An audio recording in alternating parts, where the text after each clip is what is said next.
Hello everyone, welcome to PW only IAS. दोस्तों, जब हम बात करते हैं यूपीएससी सीएससी की, वैसे तो सारे ही फेजेस इंपॉर्टेंट हैं, बट एक बहुत ही इंपॉर्टेंट फेज है, दैट इज इंटरव्यू गाइडेंस। अगर आपका पर्सनैलिटी टेस्ट जो कि 275 मार्क्स का होता है, अगर आपने उसमें अच्छा स्कोर कर लिया, तो आई एम श्योर कि आपको अपना जो मनपसंद कैडर है और साथ साथ आपकी जो मनपसंद सर्विस है, वो मिलने के चांसेस बहुत ज्यादा बढ़ जाते हैं। अब पिछले सालों के अंदर भी हमारी टीम ने आपको यहाँ पे सपोर्ट प्रोवाइड करने की कोशिश करी है through our interview guidance program, जहां पर आप नोटिस कर पाओगे कि 300 प्लस रिजल्ट्स भी आए हैं। अब आज का जो सेशन होगा, ये उसी में कंटिन्यूएशन होगा, जहां पर हम इनवाइट कर रहे हैं बहुत ही स्पेशल गेस्ट को। आप यहाँ पे देख सकते हैं, मैम के जो मार्क्स है, बारिया मंसूर मैम के, वो तीनों साल में धीरे धीरे करके बढ़े हैं। आप नोटिस कीजिए, मैम के जो मार्क्स थे 2019 के इंटरव्यू में, वो थे 171, 2021 में थे 198 एंड 2023 के इंटरव्यू में 205 मार्क्स थे। तो आज मैम से हम जानेंगे कि कैसे उन्होंने ये चीज करी है कि 200 प्लस मार्क्स मल्टीपल टाइम्स उड़ाने में सक्षम रही है, right. And eight the same time डैफ को कैसे फिल किया जाता है, ये भी डिस्कशन होगा। तो मैं वेलकम करूंगा मैम को। Hello ma'am. Hello, sir. Thank you for having me. Thank you for the only ISPW team to have me here. जी मैम, सबसे पहले तो मैं इसी चीज से स्टार्ट करना चाहता हूँ। आपने 2021 में 198 मार्क्स लाए एंड 205 बाद में, ये कैसे पॉसिबल हुआ? Sir, while of course there is no way to attest कि क्या क्या होगा इंटरव्यू में and finally आपके कितना स्कोर आएगा, but I feel that of course preparation plays a very big role. हम लोग generally prelims and mains के लिए काफी notes oriented and revision oriented preparation करते हैं, but personality test में मैंने भी अपनी गलतियों से सीखा और I realized कि we should not just trust our instinct and rely on the day that whatever will happen and I have a good personality. That is not something that a preparation should stop there. Of course हमारा जो डैफ होता है और हमारा current affairs होता है, हमारा जो ऑप्शनल सब्जेक्ट होता है, उसकी काफी इन डेप्थ नॉलेज रखनी चाहिए। तो those are some of the things that I try to ensure कि मैं भी मीन्स टाइप की सीरियसनेस के साथ पर्सनालिटी टेस्ट को लूँ। एंड उसके अलावा sir things small small tips and tricks which help me guided me to maintain my cool and calm on the day. I think those also help. Ma'am, जब interview की बात होती है तो नॉर्मली हम उसको दो फेजेस में डिवाइड कर सकते हैं। एक है प्रेपरेशन वाला फेज, एक है परफॉर्मेंस वाला फेज, जो कि उस डे के ऊपर हमें करना होता है। प्रेपरेशन के अंदर बताइए कि क्या-क्या चीजें आपने कुछ बदलाव किए एज कंपेयर्ड टू जो आपके प्रीवियस इंटरव्यूज थे, एंड कैसे वो चीज आपको फाइनल रिजल्ट में दिखी फिर? Sir, yes, sir. So, in my first interview, I made a small mistake of not going in a lot of depth with respect to things that were in my DAF. और उसके अलावा जो चीज़ें मेरा optional भी था, उन चीज़ों को भी आई थॉट कि because I have reached this stage, I have adequate knowledge. But I feel like it is a quite a gap often at least 2 महीने का तो आपका इंटरव्यू फर्स्ट उसमें भी आ गया, तो 2 ढाई महीने का गैप तो हो ही जाता है। जी। So उस process में I think what I did in my eventual attempts was try to be very मतलब at point और मतलब एकदम on top of current affairs, revision of my optional subject, especially theorists, और ये सब चीजें बहुत important हो जाती हैं। current affairs से अगर कोई चीज link हो रही है जी। तो वो बहुत important हो जाता है। उसके अलावा I try to make a set of notes with respect to DAF कि कौन से क्वेश्चंस एंटिसिपेटेड हैं और मैं उसके वर्बली आंसर कैसे दूंगी rather than just point wise. Okay. I try to make sure कि मैं लिखूं कि sir I would like to, ma'am I would like to, मतलब how my language should be. I try to prepare answers in writing. तो these were some of the things I did. उसके अलावा sir I used to do a lot of mock sessions with my friends. Okay. So peer to peer वाला learning मुझे काफी help करा and जी। Apart from that I did some mocks in different institutions and I think that also helped overall. Okay, okay. Ma'am, कुछ और भी discussions करेंगे इस टॉपिक के ऊपर ही, बट मैं आपसे जानना चाहता हूँ, अब जैसे डेफ है, डेफ टू खासकर बहुत ज़्यादा इम्पोर्टेंट हो जाता है। हमारे बहुत सारी डिटेल्स उसमें होती हैं, चाहे हॉबीज़ की बात कर लीजिए, चाहे बात कर लीजिए कैडर की बात कर लीजिए या सर्विस एलोकेशन की। बहुत सारे स्टूडेंट्स के यहाँ पे डाउट्स आते हैं। तो मेरे हिसाब से बच्चों को अगर हम थोड़ा-सा गाइड कर पाएँ कि डेफ फिल कैसे किया जाता है, तो आई Yes. Think that will be great. तो हम स्टार्ट कर सकते हैं आई थिंक। यस। थोड़ा-सा मैम अगर आप डेफ के बारे में एक्सप्लेन कर पाएँ तो? So this DAF stands for detailed application form and the first form is often filled before the mains happens ji. and उसमें हमारी basic details regarding our our basic details, parental details, educational details are filled. However, when we clear mains, तो हमारा DAF 2 open होता है. UPSC asks us to fill that form, Right. where we have to give information more related to our personality or achievements. Apart from that, we also have to give our service preferences and cadre preferences. So those are the things that are added in DAF 2. एक यहाँ पे हमारी team ने एक sample डैफ share किया हुआ है।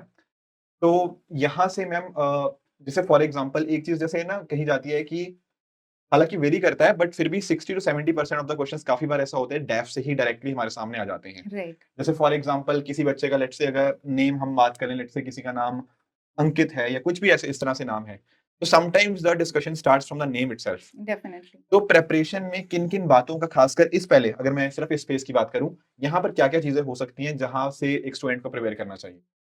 Yes, so I think as aspirants, we should also go into a lot of nitty-gritties of the details that we have given, because Okay. ये चीजें हमारे बारे में ही हैं, तो इस पे हमारा बहुत important hold होना चाहिए. Because for example, my name is Baria Mansoor, so one of the members asked me who are the famous Mansoors Okay. through time. So I faced that question. So वो initially नाम से ही आ गया, तो आपका नाम का meaning है वो किसी community, किसी caste या किसी सब caste से associated है, उसकी history क्या है. So in very academic terms, जी. अगर वो political social atmosphere में highlighted है, कुछ current affairs चल रहे हैं, so हमें वो सब चीजें ध्यान रखनी चाहिए. अगर आपका email ID कुछ like it's a little bit creative or innovative, I think something can happen around that.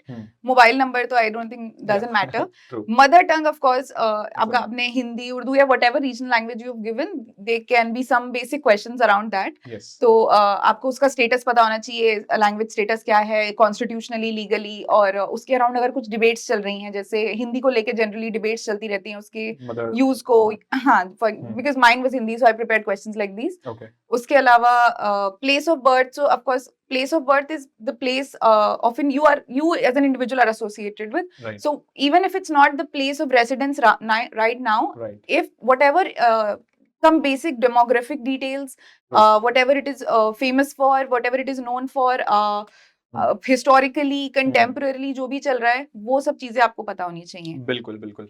I think मैं एक दो चीजें यहाँ पे ऐड ऑन करना चाहूंगा आपके जी, पॉइंट के ऊपर ही. जैसे एक स्टूडेंट का मैम जो उनका जो बर्थ हुआ था ना, that was on 3rd of December, and वो by chance she belong to Bhopal also, and उस दिन के ऊपर एक्चुअली 1984 में आप जानते हैं कि भोपाल गैस स्ट्रेटजी हुई थी. तो द एग्जामिनर्स जो इंटरव्यू थे, पैनलिस्ट थे, उन्होंने काफी उनके बारे में डिस्कशन किया, क्योंकि बहुत ज्यादा रिलेट हो गया वो चीज. डेट ऑफ बर्थ भी और लोकेशन भी रिलेट होगी, तो उसके ऊपर काफी लंबा डिस्कशन के बारे ऐसे खिंच जाता है. In a similar manner I think आज जैसे आपने बात करी प्लेस ऑफ बर्थ की, तो बहुत इंपॉर्टेंट बन जाता है उसके बारे में जानना, चाहे वो कल्चर के एस्पेक्ट से हो, वहाँ कुछ अच्छे फूड आइटम्स हो गया, वहाँ टूरिज्म की प्लेसेस हो गया, क्या कुछ अलग है, चाहे आर्ट एंड कल्चर है, इकोनॉमी, पॉलिटी, ज्योग्राफी, हिस्ट्री, ये कुछ बेसिक चीजें पता होनी चाहिए. काफी बच्चों से मैंने नोटिस किया दिल्ली से होते हैं, तो दिल्ली की क्या हिस्ट्री रही है, वो थोड़ा सा उनको पता होना चाहिए, स्पेशली दिल्ली का कि कुछ नामों से भी ज्यादा जाता है दिल्ली, तो कैसे कैसे वो चीजें चेंजेस हुए हैं समय के साथ. आई think that becomes very important.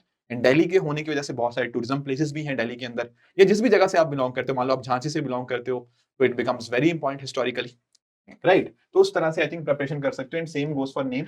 Name के अंदर भी आपके जो नाम है उसका मीनिंग क्या है, कहाँ से वो वर्ड डिराइव होता है, एंड उसका कुछ हिस्ट्री है, जैसे मैम ने कहा. तो आई थिंक अगर आप प्रिपेयर करेंगे तो आपका मोर और लेस आपका ये जो फर्स्ट फेज था वो सेटल हो जाएगा. Yes ma'am. आगे अगर हम चलें तो similarly I think father name, mother name, उनका स्टेटस जो है, और फादर और मदर का प्रोफेशन, यहाँ से किस तरह के क्वेश्चंस मैम एक्सपेक्ट कर सकते हैं students? So, in my opinion, if your father mother's profession is different from what you are pursuing और आपके DAF में नहीं है, तो उसको बहुत डिटेल में जाने की जरूरत नहीं है. Okay. Because for example, my father is a doctor, so I was not expected to know a lot of detail. But because he's involved in a government institution, so I tried to prepare details जो मेरे से overlap हो सकती है, कि वो उसमें कौन सी स्कीम्स प्रोवाइडेड होती हैं, या फिर कौन कौन से इंश्योरेंस एक्सेट्रा जो भी उससे एसोसिएटेड था, जो बेसिकली मेरा और प्रोफेशन का ट्रायंगुलेशन हो रहा है. For example, my mother is an artist, so I try to prepare things like Lalit Kala Akademi, Sangeet Natak Akademi and stuff like this, कि मुझे क्या चीजें पता होनी चाहिए. Out of curiosity things I would probably ask her, and the board would expect me to know as a informed citizen of India. Right, true. So those are some of the things which you can know. if you are if they're in a similar profession as you, something that you have pursued or are you trying to pursue, then I would suggest you can go in greater depth, because they can also ask as a source of inspiration क्या है, आपकी कोई personal story, आपकी कुछ learning भी पूछी जा सकती है। एक मैं छोटा-सा इंसिडेंट इसमें ऐड करना चाहूँगा। एक ना मैं स्टूडेंट से ही डिस्कशन कर रहा था, हमारे लास्ट ईयर के कैंडिडेट ही हैं वो। तो उनके फादर एक्चुअली में एलआईसी में वर्क करते थे। जी, तो और उस टाइम काफ़ी डिस्कशन भी हो रहा था एलआईसी के जो रिगार्डिंग आईपीओ ओपन अप हुआ था। तो कहीं न कहीं ऐसे क्वेश्चन्स भी आ जाते हैं। अगर करंट राइट, अफेयर के साथ उसका लिंकेज है आई थिंक तो डेफिनिटली आपको चीज़ें थोड़ी डिटेल में पता ही होनी चाहिए। Rest I think go same for state also, district also आपको एक बेसिक आइडिया तो डेफिनिटली होना ही चाहिए। Right, right? तो ये तो I think this is simply information, इसमें ज़्यादा कुछ सोचने वाला है नहीं, जो सच है वो सच है, इसमें तो कुछ आप कुछ कर नहीं पाओगे। राइट, येस, ये भी I think this is for all the students की डिपेंडिंग ऑन द फैक्ट कि आप कौन-सी कैटेगरी में हैं, ईडब्ल्यूएस हैं या बाकी और चीज़ें हैं, तो दोज़ डिटेल्स आर हियर।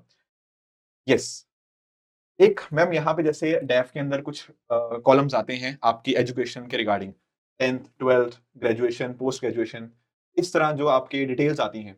एक स्टूडेंट्स के दिमाग में डाउट आता है कि चलो ठीक है डिटेल्स तो हम फिल कर देंगे, हम मार्क्स भी 90% 85% जो भी हैं, उनको हम फिल कर देंगे। पर यहाँ से जो चीज़ें होती हैं उनको हमें कितने डेप्थ में पता होना चाहिए? ये एक बहुत ही बेसिक क्वेश्चन आता है डेफ के regarding. Right. So I think इसमें जो आपका starting from something which is more recent, जो आपका पोस्ट ग्रेजुएशन या ग्रेजुएशन या आपने उसके बाद पढ़ाई करी है, जो आपकी सबसे रीसेंट पढ़ाई है, जी। उस पे तो मुझे लगता है आपको decent amount of foundational knowledge होनी चाहिए। Hmm, hmm. Because for example generally engineers वगैरह को they try to go into the depths of theoretical या even practical applications. Okay, Personally my graduation was sociology, so I was asked a bit of questions on sociology. उसके अलावा what was interesting for me also to note was 10th and 12th वाले उसमें you write subjects, right? Right. यहाँ पे subjects yes, होता है। Yes, बिल्कुल। तो जैसे 12th में आपके सब्जेक्ट्स वेरी करते हैं, 10th में मोर और लेस सबके सिमिलर ही होते हैं। जी। 12th में जो वेरी करते हैं, तो we are often asked to write कि हमने क्या-क्या पढ़ा है। तो hmm, hmm. One of my subjects in 10th was Sanskrit. Sanskrit या So one of the members picked it up या and they asked me a basic shlok, okay, which was a famous one, okay, and they asked me if I knew what was the meaning of it, and okay, unfortunately I did not at that moment. या It was a shlok from Mahabharat, which was या so it goes something like this. So unfortunately I was not aware, so I said sorry sir, I don't know, but something like this, अगर आपका कुछ basic या कुछ कैची या कोई ऐसी जो चीजें इंटरेस्टिंग हैं, है, कुछ हाँ, फाउंडेशनल चीजें हैं, राइट, उनको आप थोड़ा सा ब्रश अप कर लीजिएगा। एंड ऑफ कोर्स जैसे सर ने बोला कि करंट अफेयर से अगर कहीं का लिंक हो लिंकेज रहा है, है। तो वो देखा जा सकता है। आई थिंक एक मैम ने जैसा बताया बिल्कुल संस्कृत वाला मैम सिमिलर जो इंसिडेंट था किसी एक बार और भी मेरे डिस्कशन में आया था, उसमें पूछा गया था कि संस्कृत आजकल is it a dying language? Can we right, say so? Because पहले टाइम्स में काफ़ी ज़्यादा यूज़ किया जाता था। फिर इसका एवोल्यूशन भी हुआ है, we had Prakrit, we had Pali, तो संस्कृत का उस समय कैसे चेंजेस हुए? ऐसे राइट, क्वेश्चंस होते हैं बट आई थिंक इस बार ये चीज़ और भी रेलेवेंट इसलिए बन जाएगी अगर आप कहीं पे लैंग्वेज डाल रहे हो। आप लोगों ने करंट अफेयर्स में नोटिस किया होगा कि इस बार क्लासिकल लैंग्वेजेस दिया गया है 5 नई लैंग्वेजेस को। Already we had 6 classical languages and अभी रिसेंटली ऐड हुआ है। तो अगर आपकी कोई लैंग्वेज है, जो आप यहाँ पे कहीं पे मेंशन कर रहे हो और इसको कुछ चेंजेस आए हैं, किसी ने कुछ नई डिमांड करी है, राइट? तो वो तो डेफिनिटली आई थिंक आपको पता होना चाहिए ताकि उसके रिगार्डिंग आप जो भी क्वेश्चन आए उनको आप डिफेंड कर पाओ। यस। मैम 1-2 क्वेश्चन मैं यहाँ से आपसे और पूछना चाहता हूँ। यस, जैसे कई बार स्टूडेंट्स क्या होते हैं मैं जैसे आपने कहा कि जो रिसेंट वाला हमारा एजुकेशन क्वालिफिकेशन है उसके बारे में हमें पता होना चाहिए। Hmm, but I have seen some candidates जैसे उनका लेट्स से 4th अटेम्प्ट है, मे बी 4-5 साल से वो प्रिपरेशन में है, जैसे अब 2024 में है एंड ग्रेजुएशन मान लो किसी ने 2019 में किया था। राइट। तो किस लेवल तक या किस डेप्थ में उसको उस चीज़ के बारे में पता होना चाहिए? अगर मान लो 4-5 साल गुज़र चुके हैं उस चीज़ को। अगर आपका ऑप्शनल से ओवरलैप है, हुँ, देन आई वुड सजेस्ट कि आपको डिसेंट अमाउंट ऑफ डेप्थ पता होनी चाहिए। ठीक है, अगर आपका नहीं भी है, उसके ओके, बावजूद it is suggested that you should understand foundational things of whatever graduation you have done in decent amount of detail, because आप जब उसकी ग्रेजुएशन करते हैं, आप उस सब्जेक्ट के स्पेशलिस्ट बन जाते हैं। हुँ, हुँ, हुँ, और वही आपका एक लास्ट एजुकेशनल एंडेवर होगा राइट, बिफोर यूपीएससी होपफुली। तो उस सिचुएशन में आपको you are expected to know such things, and hmm, I have also seen through my own experience and that of my fellow friends who or who are able, if they're able to answer it acts well in their marks, Okay. and unfortunately अगर नहीं हो पाता है तो उससे number कम होने की भी संभावना होती है। तो it is very much suggested, आपको हर चीज बहुत डिटेल में घुसने की जरूरत नहीं है, बट ऑफ कोर्स जैसे कहते हैं बेसिक थ्योरीज होते हैं, अगर टेक्निकल सब्जेक्ट्स में है तो उसमें जो भी आपके basic formulas and axioms what ever is the situation, True. उसको आपको डिसेंट अमाउंट ऑफ डिटेल में पता होना चाहिए। एंड अगर न्यू इमर्जिंग रिसर्च है, Field है। टेक्नोलॉजी है, उस सब के बारे में आपको उसके सोशल, इकोनॉमिक, पॉलिटिकल इम्प्लीकेशंस को भी प्रिपेयर कर लेना चाहिए, भले ही वो टेक्निकल एस्पेक्ट ना भी हो। तो मे बी ये जैसे कोई student let's say computer science का है एंड एआई में कुछ हो रहा है या राइट, ब्लॉकचेन में हो रहा है, तो he is expected to know कि क्या नया हुआ है। Definitely, and Definitely. Generally Nobel prizes वगैरह हर साल आते हैं, True. तो subjects like economics, political Yes, science, yes, they are yes. Always very much in True. News. True. So those students are definitely required to know Yes. things in our graduation and post graduation बिल्कुल। level, some stuff in post graduation level Understood. detail। तो एक तो मैं add on मैं करना चाहूंगा, एक तो जो जितना जो चीज रीसेंट हुई है ना आपके लाइफ के अंदर, आई थिंक उसको उतना डिटेल में आपको चीजें पता होनी चाहिए। अगर लेट्स से आपकी पोस्ट ग्रेजुएशन सबसे रीसेंट है तो उसके बारे में ज्यादा जानकारी होनी चाहिए, एंड कॉरेस्पॉन्डिंगली धीरे धीरे अगर कम जानकारी हो बट बेसिक अंडरस्टैंडिंग हो, दैट शुड सफाइस। दूसरी चीज, जैसे मैम ने कहा नोबेल प्राइजेस के बारे में, एक यहीं से मुझे एक इंसिडेंट भी याद आ रहा है। तो एक स्टूडेंट थे मैम, उनका मैथमेटिक्स उनका रहा है ग्रेजुएशन के ऊपर subject, and he was asked this questions कि नोबेल प्राइज मैथमेटिक्स की फील्ड में क्यों नहीं मिलता, although there are Fields medal, Abel prize है, there are other medals also. तो ऐसे कई बार ना maybe they won't be asking you too technical questions, but कहीं ना कहीं कुछ बेसिक क्वेश्चंस ऐसे हमें प्रिपेयर करके जाने चाहिए। इस बार जैसे फिजिक्स हो गया, केमिस्ट्री हो गया, बहुत ही इंटरेस्टिंग इस बार डिस्कवरीज के लिए नोबेल प्राइज मिले हैं। तो I think that is one aspect जो हमें मिस नहीं करना चाहिए। Yes ma'am, coming to the next part, या ये सबसे इंटरेस्टिंग पार्ट रहता है, क्योंकि अभी तक जो था वो फैक्चुअल चीजें थी, वो कहीं ना कहीं उसमें ज्यादा कुछ फेरबदल नहीं हो सकता, those things are done and dusted, fair ना। बट ये एक ऐसा सेक्शन बनता है जो पार्ट नंबर 7 होता है हमारे डेफ के अंदर, जहां पर students get a lot of confusion. जितने मुंह उतनी बातें, जिससे पूछोगे अलग आंसर्स मिलते हैं। राइट, तो आपके हिसाब से इन चारों पॉइंट से, मतलब खासकर ये, चलो इस पे बाद में आएंगे, but rest of the things, how can we deal with these things? I feel like these are things of the past, and इसमें जनरली हम जैसे हमारा अंडरस्टैंडिंग ऑफ सीवी होता है जॉब ओरिएंटेड, कि हम जितना उसको भर देंगे शायद वो उतना it will reflect best on us और reflect well on us. I don't think that is the case with UPSC. हमें Okay. थोड़ा सा ये ध्यान रख के जाना चाहिए कि हम डैफ को शो ऑफ कि वो हमारा डैफ देख के हमें सेलेक्ट नहीं कर रहे हैं, वो हमें डैफ is just like a biodata they're using to ask questions on our interest and understand how much depth or understanding we have of those interests, Right. and determine our personality on that basis. Okay. So this is something it's just a piece of paper they're trying to like know us, right? Right. So उस situation में we should not worry about कि मैंने जितना भी करा है छोटे से अभी तक मैं वो सब लिख दूं। The focus should be on highlighting the key things of our personalities we would like to highlight in the personality test. For example, अगर आपके जो भी प्राइज मेडल स्कॉलरशिप्स रहे हैं, जो भी आपको लगता है कि रिफ्लेक्ट्स गुड ऑन यू और रिफ्लेक्ट्स दोस एस्पेक्ट्स, वो आप 3-4 जैसा भी है वो लिखिए, बट मेरे हिसाब से बहुत excessive filling of this part नहीं होना चाहिए। For example, because they talk about university, state and national level, तो ऑब्वियसली वो स्कूल लेवल वाली चीजें थोड़ा मतलब खुद ही हटा रहे हैं जी, तो आपको भी वो नहीं लिखनी चाहिए। जैसे स्पोर्ट्स मेरा यूनिवर्सिटी लेवल पे कुछ नहीं था, तो now I did not try to fill school level ka ya whatever, I left it blank. In extracurricular activities now I started pursuing some physical sports, so I added that aspect of my personality here ki I am trying to pursue this out of interest. However, I have not done this at a university or further level, so there is no harm and foul in leaving fields blank. It does not reflect poorly on us, and one more thing is to remember कि आप उसको जितना भरेंगे आपको उतना पढ़ना पड़ेगा detail में। तो उसकी मतलब उस रेस में नहीं लगना चाहिए कि मेरा ये बहुत ही अच्छा लगे ये section. It should just the focus should be on filling those things which you want to showcase your personality through.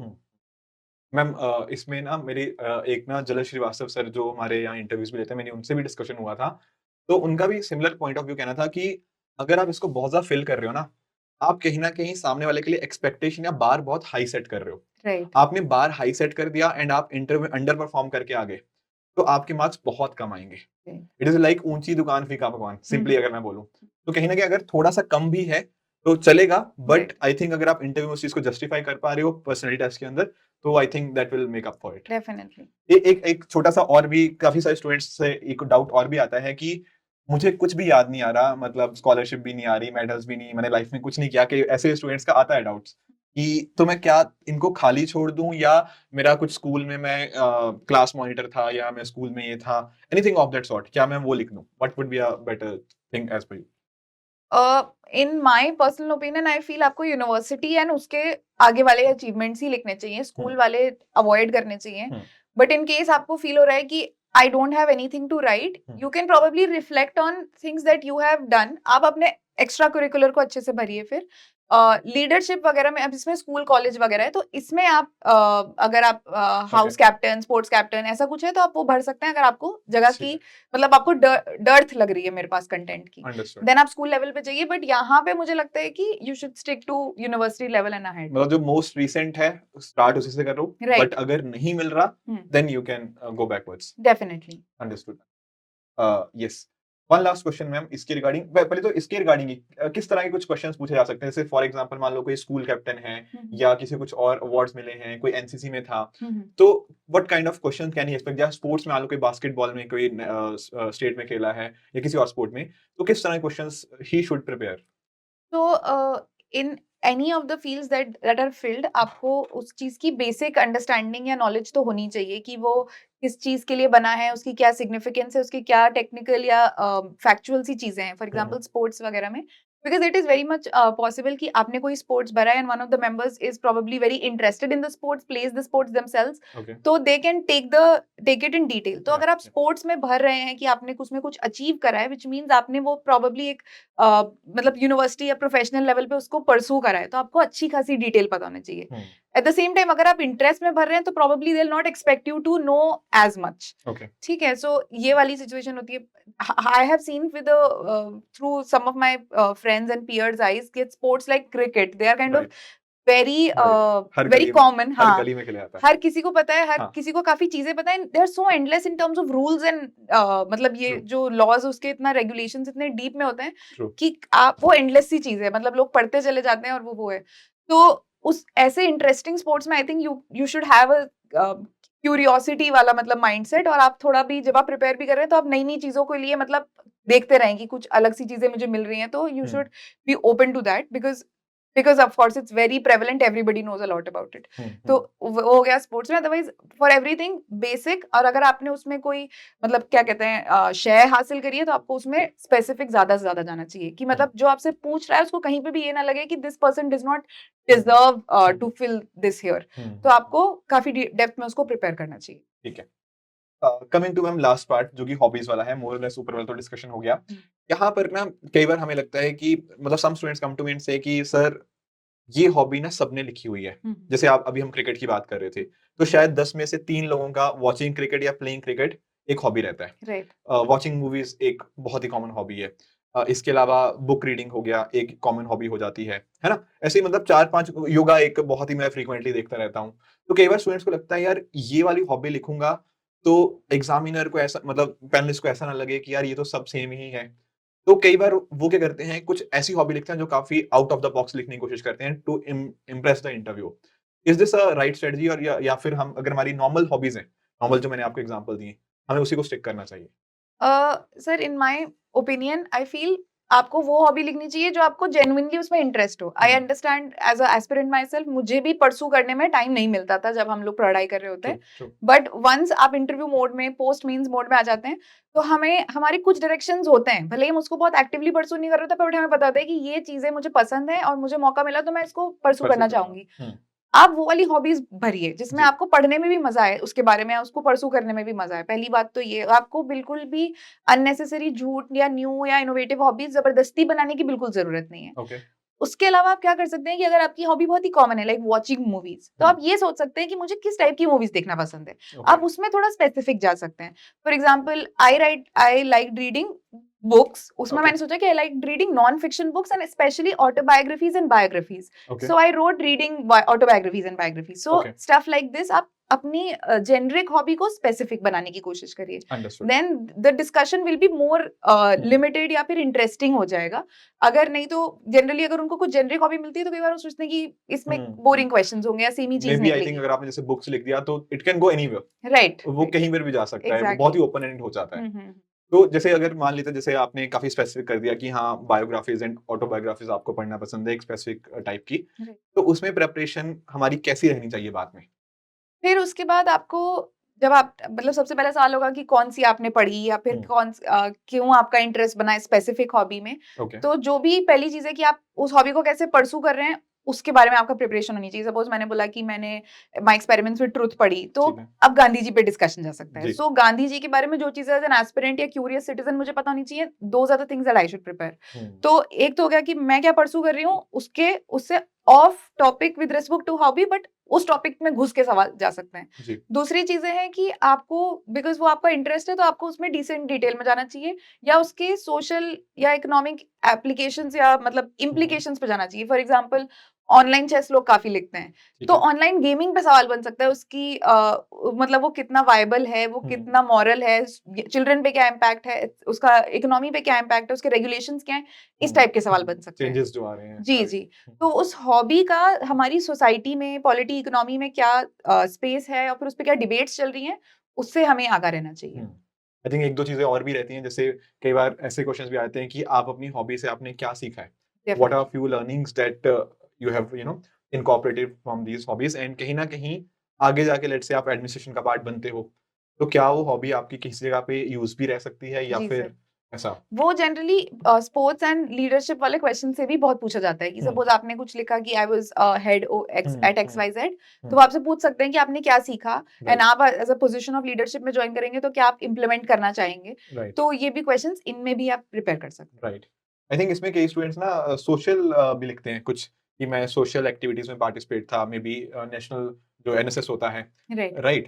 तो आई थिंक वो क्वेश्चंस भी फिर आगे कहीं तक जा सकते हैं कि कहाँ तक, जैसे कई बच्चे एनसीसी लिखते हैं, तो मैनी आर टाइम्स मतलब स्टूडेंट से एनसीसी के बैकग्राउंड के बारे में पूछा हुआ है जी। कि एनसीसी कब फॉर्म हुआ, क्या मोटो क्या है उसका, Definitely. क्या क्या उसका वर्किंग है, स्काउट्स एंड गाइड से कैसे डिफरेंट है, सेम चीज एनएसएस के लिए। तो राइट। आई थिंक अगर आप ऐसे कहीं पे लिख रहे हैं ना, तो प्लीज उसको डिटेल में पढ़िए, उसका बैकग्राउंड भी जाइए, उसकी हिस्ट्री में जाइए, क्या क्या समय के साथ इवॉल्व कैसे हुआ है।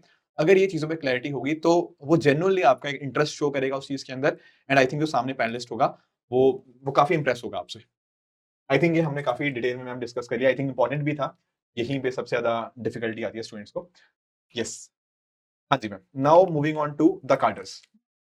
थोड़ा मैम इसके बारे में आप एक्सप्लेन कीजिए कि एक तो स्टूडेंट्स को थोड़ा कार्डर पॉलिसी थोड़ा कई बार समझ भी नहीं आती है, थोड़ा इसके बारे में कंफ्यूजन रहता है, एंड सेकेंडली क्या फैक्टर्स हमें सोचने चाहिए यहाँ पर जब हम ये फिल कर रहे हैं? जी सर। सो कैडर प्रेफरेंसेस आपको ऑल इंडिया सर्विसेज के लिए देनी होती हैं।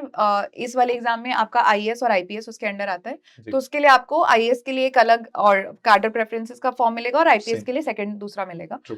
तो सर अभी जो रिसेंटली कैडर पॉलिसी चेंज हुई है, आई थिंक 2017 में आई 17 थी, 18 में। और उसमें ये बताया गया था कि in order to further greater national integration, जैसे जनरली पहले क्या होता था कि सपोज मैंने, I am from Delhi, I would fill AGMUT cadre, फिर हरियाणा भर दूंगी, फिर पंजाब भर दूंगी, राजस्थान भर दूंगी, तो मोर और less there is more States. Likelihood I will be around north India, Yeah. Depending on the rank a person gets. But now they have divided India into zones. Zones. So what happens is, first of all we have to give zone preference, जो Right. यहाँ पे आपको पहले देना होता है। Right. Yeah. हाँ जी। तो जैसे आपने जोन प्रेफरेंस दे दी, तो Right. पहली जोन की प्रेफरेंस सपोज, अब आप जनरली अपना, आपको ऊपर लिखना होता है कि मेरी होम स्टेट Home क्या state क्या है। है? हाँ जी। Yeah. तो अगर यहाँ एक ना होम स्टेट का क्वेश्चन होता है कि आप किसको, कौन से स्टेट को आप अपना होम स्टेट डिक्लेयर करना चाहते हैं? हाँ जी। जी जी ma'am. So suppose I am from Delhi, मैंने लिख दी अपना होम स्टेट दिल्ली, जी। ठीक है।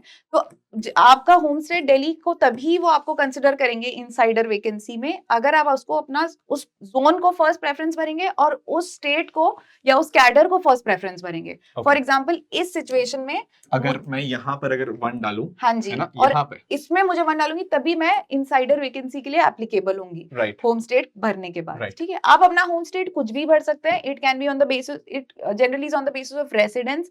आप वहां पे बर्थ हुआ है, आपका पेरेंट्स का है, कोई आपसे पूछता नहीं है, कोई फॉर्म्स प्रोड्यूस करने को नहीं बोलता है। आप अपना होम स्टेट किसी भी मतलब ब्रॉड बेसिस पे मतलब डिसाइड जस्ट कर मेरा सकते हैं। एक क्वेश्चन भी है, मतलब कई बच्चों का आता है कि सर मैं जैसे पैदा लेट्स में हरियाणा में हुआ, मेरे जो ग्रेजुएशन या पोस्ट ग्रेजुएशन हुआ लेट्स से वो राजस्थान में हुआ, एंड अभी मैं बैंगलोर में वर्क कर रहा हूँ, तो राइट। क्या मैं इनमें से कहीं पर भी मैं डाल पाऊंगा होम जी स्टेट? जी बिल्कुल, Okay, it okay. Is completely up to you. The government does not ask you to produce any proof. Okay. The idea of home state is that you will be going into this through an insider vacancy, or it just shows कि government को आपको ये दिखाता है कि मेरी preference क्या थी कहाँ जाने के लिए, ठीक है। ठीक है, तो तो आपका एग्जांपल ले लेते हैं जैसे आप कह रहे थे। हाँ जी, जी मैम। सो मुझे लेकिन बस इसमें यही जो मैंने आपको कैवियाट बताया कि आपको उस जोन को फर्स्ट प्रेफरेंस में डालना होगा और उसमें अपने उस कैडर को फर्स्ट प्रेफरेंस में स्टेट डालना को, होगा। हाँ। अगर आप इसको थर्ड फोर्थ भर दूंगी मैं एगमोट को, तो मुझे इनसाइडर वैकेंसी के लिए नहीं Home काउंट state। करा जाएगा। ठीक है, there be no point of me mentioning this home state, understood. ठीक है। फिर उसके बाद तो इसमें आपको जोन प्रेफरेंसेस देने होंगे। तो जैसे फर्स्ट जोन आपका नॉर्दर्न स्टेट्स का आ जाता है, जोन 2 जनरली आपका थोड़ा ईस्टर्न स्टेट्स का आ जाता है, जोन 3 आपका देन सेंट्रल आ जाता है, this becomes north east, zone 4 and Yes। Zone 5 आपका सदर्न स्टेट्स Southern का आ state। जाता है। जी, तो पहले मुझे जोन 1 सपोज इसको देख लेते हैं जिस ठीक है। स्टूडेंट ने ये भरा हाँ है। जी, तो हाँ जी, इन्होंने हाँ। जोन 2 को फर्स्ट प्रेफरेंस Preference दी है, दी, yes, ठीक ma'am। है। तो इसमें इन्होंने फर्स्ट प्रेफरेंस यूपी को दी है। जी। जी, फिर तो इनकी फर्स्ट जो कंसिडर करी जाएगी वो है यूपी, ट्रू, ट्रू। है ना? फर्स्ट कंसीडरेशन की यूपी हो जाएगी। यूपी होगी। जी मैम। अब ये वो इस जोन में कोई सेकंड नहीं चूज कर सकते। अब इन्होंने जोन 1 में सेकंड प्रेफरेंस दी है ना? तो इसके बाद इन्होंने इसमें फर्स्ट दिया है राजस्थान को। व्हिच मींस इनकी सेकंड जो इनकी प्रेफरेंस है वो राजस्थान है, ठीक है। ठीक है। सिमिलरली अगर आगे जाएं तो अब थर्ड में जाएंगे जोन जी। 3। जोन 3 में आ जाता है मध्य प्रदेश, तो इनका थर्ड हो जाएगी एमपी। एमपी, ठीक है। फिर 4 में जाएं असम मेघालय, सॉरी जी, हाँ जी। 4 इनकी जोन 5 है कर्नाटका, ट्रू। एंड फिर उनका आ जाएगा असम मेघालय। जी। अब इसके बाद आप फिर से जाएंगे जोन, इनकी जो जोन 2 फर्स्ट प्रेफरेंस है हाँ जी, उसके 2 पे जाएंगे। जी। तो उनकी I think I 6th think, preference हो हाँ, जाएगी फोर्थ हो जाएगा कर्नाटका, कर्नाटका, फिफ्थ हो जाएगा असम मेघालय, हाँ जी, एंड फिर सिक्स्थ इनकी जोन जो ये प्रेफरेंस थी वापस आ गए, जोन 1 वाली, हाँ, एंड इसका बिहार। बिहार। जी, तो this is how the It continues। Order goes like this. तो ये स्टूडेंट्स को ध्यान रखना जरूरी है और इसके बेसिस पे वो अपनी प्रेफरेंसेस दें। और ये आई थिंक कैडर प्रेफरेंसेस बहुत सोच समझ के और डिस्कशन के साथ आप भरिएगा। अपने सीनियर्स वगैरह को भी कंसल्ट कर लीजिएगा, एक्सपर्ट्स को कंसल्ट कर लीजिएगा, जी। बिकॉज इवन मतलब हर रैंक पे बहुत ज्यादा डिपेंड करता है कि कितनी वैकेंसी है, कितनी इनसाइडर वैकेंसी, कितनी आउटसाइडर वैकेंसी है। तो even if people in the top 100-200 ranks, मतलब having a very good rank does not guarantee you will get your home cadre। True। तो आपको ये काफी सोच समझ के और डिस्कशन के बाद भरना चाहिए, इसको लाइटली नहीं लेना चाहिए। मतलब अगर आपके होम कैडर में वैकेंसी ही नहीं है तो फिर कैसे होगा? जी, हाँ। हाँ, तो ये I सब get, चीजें आपको एक्सपर्ट से एक बार कंसल्ट कर लेना चाहिए। True, true. और किसी फैक्टर का भी ध्यान रखना चाहिए। एक तो चलो मतलब लेट्स से जैसे मान लो मैं यूपी से हूँ, जी, तो हो सकता है कि मेरा मन करे कि मैं यूपी में सर्व करूँ, जी, तो दैट इज वन एस्पेक्ट कि मैं चलो मैंने यूपी फर्स्ट पे डाल दिया, फर्स्ट के अंदर फर्स्ट में डाल दिया। जी। और कौन से फैक्टर्स में हम यहाँ पे हम सोच सकते हैं while we are filling the cadre preference? So while it definitely depends on person to person and what are their expectations out of their life and their service, right? तो फॉर एग्जाम्पल आपने अगर जैसे कोई UP है, अब जी। उसको preferably वो शायद जोन 1 राजस्थान या पंजाब, मतलब दे वुड स्टिल प्रेफर कि अगर मुझे यूपी नहीं मिला तो मैं यूपी के इर्द गिर्द वाली आसपास का स्टेट्स में वही, रहूं।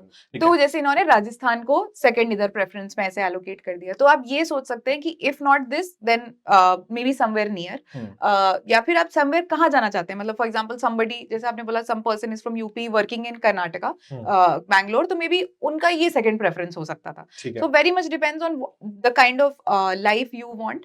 उसके अलावा lot of if we have to understand that if you're not from northeast or as any zone of India, then probably आप उन zones को less preference दे सकते हैं जिसमें आपकी less preference है जाने की। तो ये for example if person like me, मेरे लिए northeast zone 4 जो है वो last preference थी, because मेरे लिए it was very far away from home and थोड़ा culturally भी थोड़ा difference था, तो इसलिए मैंने उसको जाने वो दिया था। Although anybody can get anything, right? So it depends very much on the rank and vacancies। तो रेडी तो सब चीज के लिए रहना चाहिए, बट आप प्रेफरेंस में आप ये ख्याल रख सकते हैं।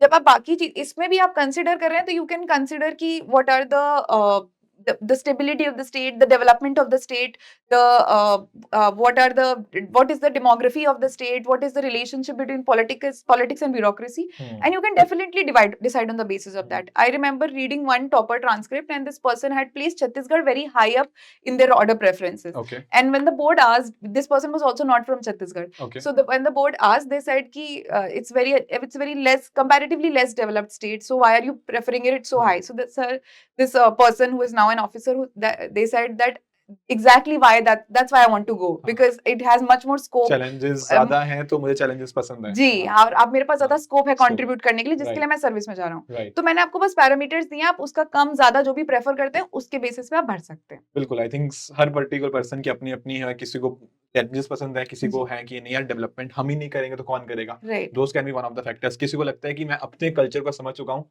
अब लेट्स एक्सप्लोर अदर कल्चर्स। वो डेफिनिटली, भी एक एस्पेक्ट हो सकता है। किसी को लगता है नहीं मेरा कल्चर अच्छा है, मतलब तो मैं यहीं पे सर्व करता हूँ। तो आई थिंक हर किसी का अपना-अपना तरीका हो सकता है but these are some of the things जो कि ध्यान में। एक मैम इसमें लास्ट क्वेश्चन है मेरा कि लेट्स से अगर कोई पर्सन पूरी ज़िंदगी लेट्स से उत्तर प्रदेश में रहा है या किसी भी एक जगह पे रहा है and he is choosing some other particular state as its home state, तो क्या वहाँ से भी उससे क्वेश्चंस पूछे जा सकते हैं? और कैसे उनको फिर हम जस्टिफाई करें? आई फील लाइक अगर ऐसा आपका कोई प्रेफरेंस है कि आपके डैफ में रिफ्लेक्ट हो रहा है कि आपका एफिलिएशन सिर्फ एक पर्टिकुलर स्टेट से है, इन दिस एग्जांपल यूपी से है और हुँ, फिर आप एकदम ही new different home state choose कर रहे हैं, तो आपको रेडी होना चाहिए सवाल के लिए कि that why hmm, have you chosen because this is a point of interest for the panel balance members. तो वो आपसे पूछ सकते हैं कि आप क्यों कर रहे हैं, आपको इसमें क्लैरिटी होनी चाहिए कि मैं क्यों जा रहा हूँ और या जा रही हूँ, और उस सिचुएशन में आपके पास एक एकेडमिकली प्रैक्टिकल आंसर होना चाहिए rather than something which is very which may not. Unrealistic. जी हाँ, थोड़ा-सा आपको मतलब एक अच्छा-सा आंसर और फ्रेम ऑफ माइंड प्रिपेयर करना चाहिए जी, और वही आपको देना चाहिए। उसके अलावा उस स्टेट के बारे में शायद आपसे बहुत डिटेल में नहीं पूछेंगे, बट जो भी आपके मोटिवेशंस हैं और उससे रिलेटेड जो फैक्ट्स हैं, उससे रिलेटेड पूछ सकते हैं। फॉर एग्जाम्पल यही है, सपोज़ किसी ने छत्तीसगढ़ चूज़ कर लिया, तो जी आपसे मैम। पूछेंगे क्यों? हुँ, फिर आपसे पूछ सकते हैं कि अच्छा उसके डेमोग्राफिक फैक्टर्स, मतलब आपने चूज़ किया तो आपने कुछ सोच समझ के चूज़ किया होगा। तो हुँ, पूछ सकते हैं कि अच्छा अगर आपने बोला कि मुझे और डेवलपमेंट लाना है, तो पूछ सकते हैं अच्छा कहाँ पे डेवलपमेंट लाना है? तो आपको पता जी। होना चाहिए कि छत्तीसगढ़ में कौन से एरियाज़ लैकिंग हैं जहाँ पे डेवलपमेंट हो सकता है। तो इस टाइप का लाइन ऑफ क्वेश्चनिंग आप प्रिपेयर कर सकते हैं। एंड आई थिंक स्पेशली जो हमारा फर्स्ट प्रेफरेंस होगा उसके बारे में तो हमें डिटेल में जानना चाहिए, चाहे उसकी geography, polity, economy, history yes sir, उनका डेफिनेट मोस्ट मोस्ट लाइकली आपका होम स्टेट ही होता होम है, तो स्टेट ही आपके होता है। डैफ में ऑलरेडी या कवर्ड होता है। ट्रू। बट हाँ, आपको थोड़ा ध्यान रखना चाहिए कि उसकी डेमोग्राफी, पॉलिटी, जी, ज्योग्राफी जैसे इकोनॉमी, ये सब चीज़ें आपको जैसे सर ने बोला प्रिपेयर होनी चाहिए। जी। तो आगे चलते हैं मैम। नेक्स्ट हमारा सर्विस एलोकेशन का एक काफ़ी कन्फ्यूज़न रहता है। जी। इसमें एक कन्फ्यूज़न सबसे बड़ा जो मैंने देखा है कि सर हमें 3-4 सर्विसेज़ का तो पता है। हुँ। आईएएस, आईपीएस, आईआरएस, आईएफएस यहाँ तक तो पता है। बट उसके बाद हमें ज़्यादा कुछ पता नहीं। तो क्या हम किसी पिछले साल के टॉपर को देख लें कि उसने क्या-क्या भरा था, वैसे कुछ फ़िल कर दें? या कुछ और फैक्टर्स हमें ध्यान में रखने पड़ेंगे इन चीज़ों को फ़िल करते समय? तो इन माय ओपिनियन आई फील कि ये बहुत ही पर्सनलाइज्ड ये है। जी, इसमें कोई और टॉपर या कोई और इंसान ने जो सर्विस प्रेफ़रेंस दी है, उसको कॉपी पेस्ट करना बहुत सही नहीं रहेगा। ठीक है। आपको ये सोचना चाहिए कि आपको फर्स्ट ऑफ ऑल सर्विस आपने जॉइन करने का सोचा तो आपका क्या मोटिवेशन था, आपको क्या चीज़ें ने गाइड करा, उससे रिलेटेड आप उन सर्विसेज़ को हायर प्रेफ़रेंस दीजिए। जी, ठीक है, फॉर एग्ज़ाम्पल मुझे फॉरेन सर्विस अच्छा लगता था, तो मैंने उसको हायर प्रेफ़रेंस दी थी आईएएस या आईपीएस से। ठीक है। फिर उसके अलावा तो फर्स्ट इज़ आपको ये सोचना चाहिए कि मुझे कौन-सी सर्विसेज़ मोटिवेट करती हैं, तो उसको आप 1, 2, 3 वो जनरली उसी में लिमिट हो जाता है। जी मैम। उसके नीचे जो सर्विसेज़ होती हैं, उनके बारे में हमें कम नॉलेज होती है कि उनका क्या सर्विस कंडीशंस हैं या किन चीज़ों में वो काम कर रहे हैं। जी मैम। तो इस सिचुएशन में बेटर रहेगा कि आप थोड़ा-सा इन पे रिसर्च कर लें कि ये जी, इनकी पोस्टिंग्स कहाँ होती हैं, किस फील्ड में काम होता है, कैसी सर्विस रहती है। ये सब चीज़ें जानना बहुत इम्पोर्टेंट है क्योंकि फर्स्ट ऑफ ऑल सिलेक्शन हो जाना उसमें ही काफ़ी मतलब अनसर्टेनिटी होती है, जी, और अगर आपको उसमें आपको अपग्रेड करना है या मतलब आगे अपनी रैंक इंप्रूव करनी है, उसमें भी कोई गारंटी नहीं रहती है कि अगली बार सिलेक्शन हो जाएगा कि नहीं। ट्रू। तो इसलिए आपको हर बार में इसको काफ़ी सीरियसनेस से ही भरना चाहिए। विद रिस्पेक्ट टू कौन-सी सर्विस क्या करती है, आई थिंक वो तो आपको फिलिंग सेशंस में और डिटेल में बता दिया जाएगा। जी मैम। बट हाँ, अपने एरियाज़ ऑफ इंटरेस्ट में ज़रूर सोचना चाहिए। जैसे for example a lot of double digit ranker, single digit rankers are choosing IAS, IRS as their first preference. So hmm, they know that मेरा किस फील्ड में दिलचस्पी है हुँ, और वो उसी को हाइलाइट कर रहे हैं। तो हुँ। ये सोच के चलना चाहिए। And I think that is very important from the nation's perspective also because आप इतनी मेहनत करके कुछ बन रहे हैं। You should be very motivated to do that hmm, work hmm, hmm. And not just कि डैफ में भर गया तो चले गए। बिल्कुल। So this is what I I would think say. Ma'am second last to last year मेरे एक क्लोज़ काफ़ी स्टूडेंट हैं, तो उन्होंने क्या किया था, तो वो सीए हैं, चार्टर्ड अकाउंटेंट हैं। जी, तो he was not interested in IAS, IPS, उन्होंने अपनी फर्स्ट प्रेफ़रेंस ही इंडियन रेवेन्यू सर्विस भरी थी। Right, right. तो आई थिंक ये बहुत ही पर्सनलाइज़ हो जाता है। अगर आपको लगता है कि मेरे स्ट्रेंथ्स मेरे इस डायरेक्शन में हैं एंड कहीं न कहीं मैं उस फ़ील्ड के साथ ज़्यादा रिलेट करता हूँ, उसमें ज़्यादा कंट्रीब्यूट कर सकता हूँ, तो डेफिनिटली। ज़रूरी नहीं है कि आपको आईएएस, आईपीएस ही टॉप पे रखना है। हुँ, अगर आपको लगता है कि कोई एक ऐसी फ़ील्ड है जो आपको ज़्यादा पसंद है तो आप उस फील्ड को भी कंटिन्यू कर सकते हैं। हाँ, ज़्यादातर टॉपर्स डेफिनिटली जो आपकी 3-4 प्रेफ़रेंस हैं वहीं पे ज़्यादा मार्क करते हैं, बट फिर भी यहाँ पर बाकी जो सर्विस है वहाँ पर आपको डेफिनिटली थोड़ा-सा इनका आइडिया कहाँ पर, जैसे मैम ने बताया कि कहाँ-कहाँ पोस्टिंग होती है, कैसा उनका वर्क रहता है, आगे जाके क्या उसका स्कोप है किस चीज़ के अंदर, ये चीज़ें अगर आप अच्छे से थोड़ा रिसर्च कर लेंगे, तो आगे जाके आपको डेफिनिटली बेनिफिट होगा।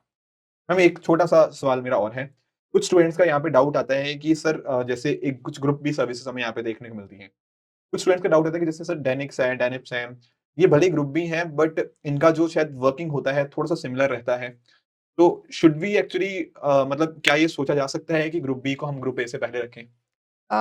Sir, again, this is a very personalized choice. For okay, example, now I have been allocated Danic service because okay, it was essentially my fifth preference. Okay, It was very personal in respect of what is the kind of life I want and in my future. जी, तो मुझे पता था कि मुझे first foreign service में interest है, फिर आई जी, filled revenue services and then I came to DANICS because I knew कि other than other specialized services मैं सिविल सर्विस करना चाहती हूँ.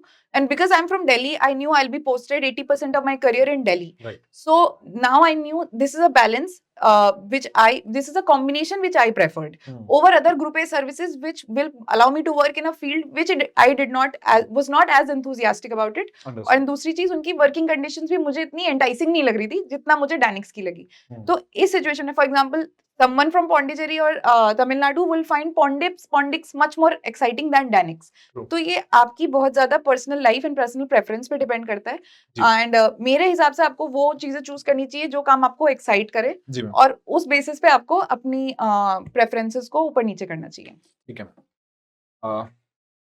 आई थिंक मैम मोर और लेस हमने ज़्यादातर चीज़ें कवर कर ली हैं, जो डेफ की हैं। बाकी डेफ़िनिटली ये कुछ डॉक्यूमेंट्स होते हैं, जैसे आपके इन एक्सेल्स हो गया, आपके डॉक्यूमेंट्स हो गया, आपके हायर एजुकेशन क्वालिफ़िकेशन, आपके अगर आप किसी पर्टिकुलर कास्ट को बिलॉन्ग करते हैं, तो उनके सर्टिफ़िकेट्स होते हैं। Definitely these are to be produced during your interview, right? And definitely ये सारी चीज़ें तो आप लोगों को जानते ही हैं। ठीक है, ठीक है। आई थिंक इसमें मैम 1-2 चीज़ें मुझे आपसे डिस्कस करनी थी। डेफ का हमने काफ़ी डिटेल में डिस्कशन कर लिया। 1-2 चीज़ें मुझे आपसे डिस्कस करनी थी। एक तो है कि जैसे आपने बताया स्टार्टिंग में, मैंने आप मार्क्स भी आपके साथ डिस्कशन किए थे। तो स्टूडेंट्स का ना कइयों का एक डाउट रहता है कि मैम जैसे किसी का हो सकता है लेट्स से पिछले अटेम्प्ट के अंदर ही माइट हैव स्कोर्ड 170 175, पर वो उस बैरियर को आगे ब्रेक नहीं कर पा रहे। 170 से 200 कैसे जाना है? इसका कुछ मतलब बता पाएँ? बहुत सारे स्टूडेंट्स का ये डाउट है कि 170 ठीक है, वी आर गेटिंग 170 बट वो 200 वाले में ऐसा क्या है जो 200 मार्क्स ला रहे हैं? जैसे अभी मेरी मेजर अभिनंदन सर से भी बात हो रही थी, he is got 210 marks last year. Ma'am आपका क्या ओपिनियन है इसके ऊपर?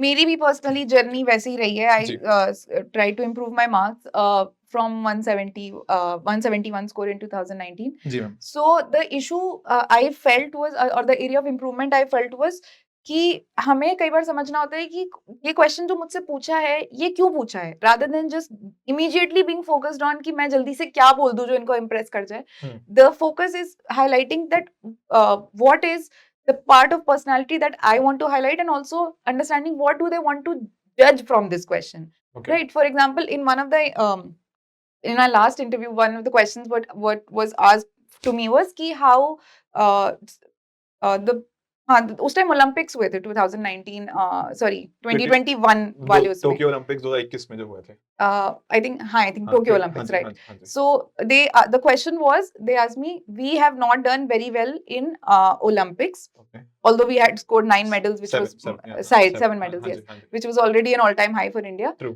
So the first line was, we have not scored very high medals जी, in Olympics, but we have done very well in Paralympics. Yes. Do you think it is because bureaucrats are very much involved in Olympics and they leave Paralympics alone? Hmm, hmm, What is your opinion in that case? So okay, when I heard this question, I felt it was very loaded from the beginning, because hmm, first initially they implied in the first line that we have not done well, which was something I did not agree with. True, Then they said कि bureaucrats का negative involvement उन्होंने थोड़ा सा highlight highlight किया करने की कोशिश और की। बोला कि पैरालंपिक्स में उनको इंटरेस्ट नहीं रहता, हुँ, तो इसीलिए उसमें वो अच्छा कर गए. तो मतलब I felt it was a very value loaded question in itself. True, तो I try to answer, I said कि sir in my opinion we have done well in both the Olympics, and okay, मैंने achievements गिनवाए थे. Okay, फिर उसके बाद मैंने बोला कि sir, while I do not know the level of involvement of bureaucracy in both the Olympics, क्योंकि मेरे ओके, उसमें स्पोर्ट्स भी नहीं था, तो जी, it was very fine DAF में, तो it was fine for me to not know the depths also. हुँ, हुँ, तो मैंने बोला कि let me just like stay away from this, right, Okay. Because मुझे ब्यूरोक्रेसी ज्वाइन करनी है, मुझे उसको नेगेटिव लाइट में परसेप्शन होल्ड करके नहीं जाना चाहिए, and I should not show my self कि मैं ब्यूरोक्रेसी को करप्ट या गंदा ही समझती हूँ। तो मैंने बोला sir, I do not know the level of involvement of bureaucracy in these Olympics, जी। however I would say that we would definitely benefit from more sports persons being in administrative positions handling these Olympics, right? So I knew कि वो शायद सुनना ये चाह रहे हैं कि जो जिसका काम है वो उसको शायद ज्यादा अच्छे से संभाल पाएगा। तो मैंने उस चीज से साइड हट दिया और स्पोर्ट्स पर्सन्स की तारीफ भी कर दी कि वो शायद ज्यादा सूटेबल रहेंगे वहां पे। तो this is just one of the examples I felt. उन्होंने थोड़ा सिर भी हिला दिया था उस आंसर पे, तो मुझे लगा कि वो शायद एक अच्छा ट्रैप हो सकता था। हाँ एग्जैक्टली, मुझे थोड़ा डर लग गया था वो क्वेश्चन सुन के। तो इसलिए मुझे लगता है कि कोर पे फोकस करना चाहिए कि इन्होंने मुझसे सवाल क्यों पूछा, कि ये शायद मेरे को फंसाने की कोशिश कर रहे हैं। तो it first is this, and in such situations it is very fine to say I don't know, right, but we have to remember कि हमें उस सब्जेक्ट में स्पेशलिस्ट नहीं होना चाहिए। मतलब ऐसा नहीं होना चाहिए कि मुझसे सोशियोलॉजी का कुछ सवाल पूछा, मैं बोलूँ कि मुझे नहीं पता कि वो ये क्यों हुआ। तो पहली चीज तो ये। और दूसरी चीज की वी शुड, जब हम प्रिपेयर कर रहे होते हैं उसमें बहुत ज्यादा अपॉर्चुनिटी होती है कि हम ये सीख लें कि मैं किस आंसर से क्या दिखाना चाहती हूँ अपने बारे में, right. For example if they ask me something as simple as कि बारिया, आपने ग्रेजुएशन को आपका टाइम हो गया, 3-4 साल हो गया, फिर आप इंटरव्यू में आए हो, आप इतने टाइम क्या कर रहे थे? तो I could say something like sir मैं प्रिपेयर कर रही थी, राइट। बट अगर मैं खुद भी सोच सकती हूँ कि मैंने बीच में कुछ कुछ इंटरेस्टिंग चीजें करी, आई डिड सम इंटर्नशिप्स और आई डिड सम फेलोशिप, या मैंने कुछ हॉबी परसू कर ली, अगर मैंने I tried to learn some new sport और एनीथिंग लाइक दैट। तो मैंने कोशिश करी कि मैं वो दिखा देती हूँ अपने एस्पेक्ट से कि मैंने the time of versatile person, और I was not just very one dimensional in my approach, या फिर मैं सिर्फ सब कुछ छोड़ छाड़ के पढ़ाई करती रही। तो उनको भी चाहिए ऐसे लोग, तभी वो पर्सनालिटी टेस्ट में हॉबी भी भरवाते हैं कि आप पढ़ाई के अलावा और क्या करते हैं, पढ़ाई तो हमने आपकी देख ली मेंस तक। तो वो हमें जानना चाहिए। इसके लिए मुझे लगता है कि मैंने सिलेबस को बहुत तोड़ा था। यूपीएससी का जो इंटरव्यू वाला सिलेबस होता है, they give a lot of pointers कि हम आपसे क्या क्या देख रहे हैं। सो आई यूज्ड टू थिंक कि हर डैफ वाले आंसर में या पर्सनल क्वेश्चन में मैं कौन सा एस्पेक्ट इसमें से दिखा दूं। There are lot of question like clarity of communication, clarity of frame of mind and stuff like this, critical power of assimilation. Yes sir, yes Yes, sir. total 7 I think qualities UPSC ने जी, mention जी, करी जी। हुई है। तो leadership is one of them. जी, ठीक जी। है, balance of judgment is one of them. Ji, ji, So ji. there are 7 I think qualities. I think बिल्कुल आपने हाँ जी, तो मैं यही कोशिश करती थी कि मैं जब आंसर बनाती थी अपने लिए प्रिपरेशन फेज में, तो मैं सोचती थी कि मैं इसमें से क्या दिखाने की मेरे पास एक अपॉर्चुनिटी है, बिना वो वर्ड्स यूज करे, पर वो बस पोर्ट्रे करना, क्योंकि ऑब्वियसली वो हमसे बहुत ज्यादा स्मार्ट है, बहुत ज्यादा एक्सपीरियंस लिए बैठे हैं, उनको True. बेवकूफ नहीं बना सकते, True. पर आप कोशिश कर सकते हैं कि मैं अपनी पर्सनैलिटी की वो वाला पार्ट हाईलाइट कर दूं। आई थिंक जैसे आपने वो एग्जांपल दिया स्पोर्ट्स वाला, जो भी हम डिस्कशन कर रहे थे कि उन्होंने आपको एक वैलिडेटेड क्वेश्चन पूछा कि ओलंपिक्स में क्यों नहीं किया या इसमें क्यों नहीं किया। आई थिंक उसमें आपने जो आंसर दिया that was balance of judgement, Yes sir, कि आपने ऐसा नहीं किया कि हाँ उनकी बातों में बह गए। तो वहां पे आपने आई थिंक वो जो क्वालिटी 7 मेंशन करते हैं उसका काफी डेफिनेटली आपने यूज किया पॉसिबल उस सर, चीज का। पॉसिबल। आई थिंक हम प्रिपरेशन फेज में प्रैक्टिस करेंगे, वहां पे हो जाएगा और हमें पता भी नहीं चलेगा। जैसे अभी True. सर ने हाईलाइट किया, तब हाँ, मुझे रियलाइज हुआ कि हाँ, वो वाली क्वालिटी रिफ्लेक्ट हाँ, हो गई हाँ, होगी। हाँ। ठीक है, ठीक है। मैम एक चीज इसमें में मतलब आपने जैसे बीच में बोला ना कि समटाइम्स इट्स ओके टू से कि I don't no, it's fairly good. But कई बार स्टूडेंट्स का आता है कि मैम सामने वाला कई बार पैनलिस्ट ऐसा भी होता है, जो कि हुआ भी है पास में, कि कई बार लगातार 3-4 क्वेश्चन में आई डोंट नो चला गया है। ऐसे केस में कई बार जो स्टूडेंट होता है, जो एस्पिरेंट होता है, उसका कॉन्फिडेंस काफी नीचे आ जाता है Yes, कि यार sir. 3 बार 4 बार हो गया, नहीं पता, कितनी बार बोलूं नहीं पता। तो ऐसे केस में उस चीज से बाहर आने का क्या तरीका है? क्योंकि कॉन्फिडेंस थोड़ा सा डाउन तो हो ही जाता है। Definitely what is the way out in that scenario अगर ऐसा कभी हो जाए? Sir, in in my opinion I feel ये वाला जो स्टेज होता है, ये सबके साथ होता है। इनफैक्ट कई बार ये भी होता है कि कुछ चीजें आपको पता होनी चाहिए और आपको शायद उस टाइम आप भूल जाते हो, राइट। तो मेरे साथ भी अपनी अभी ये जब जी। सबसे रिसेंट वाले इंटरव्यू में भी ये हुआ था कि I was asked a few questions which I should have known. Fiscal deficit कितना है, और मुझे रफली याद था, मैंने थोड़ा सा नंबर्स गलत बोल दिए थे। Okay. So they asked me questions which I should have known and I said no, मतलब I don't remember, I don't know. तो जी। कॉन्फिडेंस ऊपर नीचे होता है।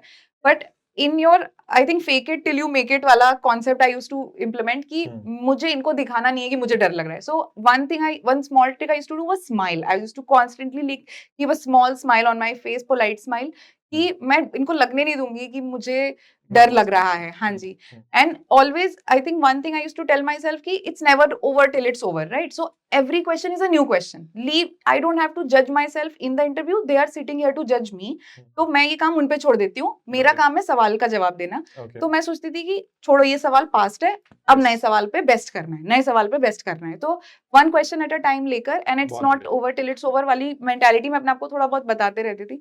And this is what I used to मतलब sit outside the hall and kind of tell myself 2-3 things की tension नहीं लेनी है, कोई भी सवाल नहीं आता, कुछ भी नहीं आता होगा, सब में आई डोंट नो बोलना, इट्स ओके, लास्ट में स्माइल करके थैंक यू बोलकर आना है, वर्ड्स क्या होगा देखा जाएगा बाद में. But you have to understand that they are not, it's not a test of knowledge anymore, of course it's a test of personality.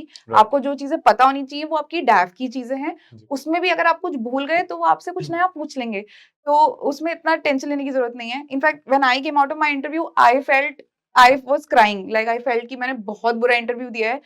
Sir Raj Shukla sir मेरे चेयरपर्सन थे, उन्होंने मुझसे लास्ट में एक सवाल पूछा, like it went from him, the members asked and then it went last to him. And बीच में मेरे काफी I don't knows and I don't remembers हो गए थे. आई स्टम्बल्ड आल्सो, थोड़ा डिस्टरबेंस भी था रूम में. उस सब के बावजूद मुझे डर ही लग रहा था. फिर राज शुक्ला सर ने मुझे कुछ सवाल पूछा and he interrupted me and he said go. तो मुझे लगा कि इन्होंने मेरा सुना भी नहीं, मतलब शायद मुझे ऑलरेडी कॉन्फिडेंस से मैं आंसर नहीं दे रही थी वो लास्ट वाले क्वेश्चन में, and then he said just go. तो मुझे लगा कि it was very bad and I came outside and I was feeling very sad. So first of all you never know, I saw my marks and this is why one of the big reasons for my selection also. So तो आपको पता चलता है कि आपको कोई idea नहीं है कि आप अपने आप को अंदर में जज मत करो. You are not the best जज of that situation. Leave it to them and try to just right, like give best for every answer. I think आपने बहुत सारे अच्छे इनसाइट्स दिए. जो आपने बात की, the focus should always be on the this question. ना आगे का सोचो ना पीछे का सोचो कि पीछे कितने नहीं आंसर हुए, आगे कितने आंसर होंगे. जो करंट क्वेश्चन है उस पे ज्यादा फोकस हमारा होना चाहिए. तो आई थिंक दैट सफिसेस. मैम कुछ और भी स्टूडेंट्स के कुछ क्वेश्चंस आए थे मेरे पास. जी sir.